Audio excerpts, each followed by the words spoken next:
జుట్టు బాగా ఊడిపోతుంది, రాలిపోతుంది అనుకుంటే ఈ ట్యాబ్లెట్ రోజుకు ఒకటి వేసుకోండి. సరే, ఈ ట్యాబ్లెట్ కోసం ఏమేమి యూజ్ చేశానో చెప్తాను అని రాసుకోండి. శతావరి పొడి, ఉసిరికాయ పొడి, అతి మధురం అంటే లికరైస్ అంటారు, ఎస్టి మధు అంటారు. అలాగే మునగాకు పొడి, వేపాకుల పొడి. నేను మళ్ళీ చెప్తాను, మునగాకు, ఉసిరికాయ, వేపాకు పొడి, శతావరి, అతి మధురం పొడి. ఇవన్నీ కూడా నేను యూజ్ చేసిన ట్యాబ్లెట్లో వాడిన ఇంగ్రీడియంట్స్ అనమాట. మీకు ఎవరికైనా జుట్టు బాగా రాలిపోతుంది, ఊడిపోతుంది అనుకున్నప్పుడు ట్యాబ్లెట్ లాగా చేసుకొని ప్రతిరోజు ఒకటి తీసుకోండి పరగడుపున. దీంతోపాటు నేను బయోటిన్ డ్రింక్ అని చెప్పాను, అది కూడా తీసుకోండి.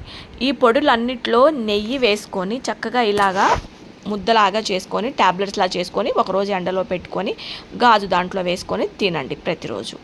అలాగే ఒక మల్టీవిటమిన్ ట్యాబ్లెట్ కూడా వేసుకోండి ప్రతిరోజు. అది మీ హెల్త్కి చాలా బాగా సపోర్ట్ చేస్తుంది. నచ్చిందా వీడియో?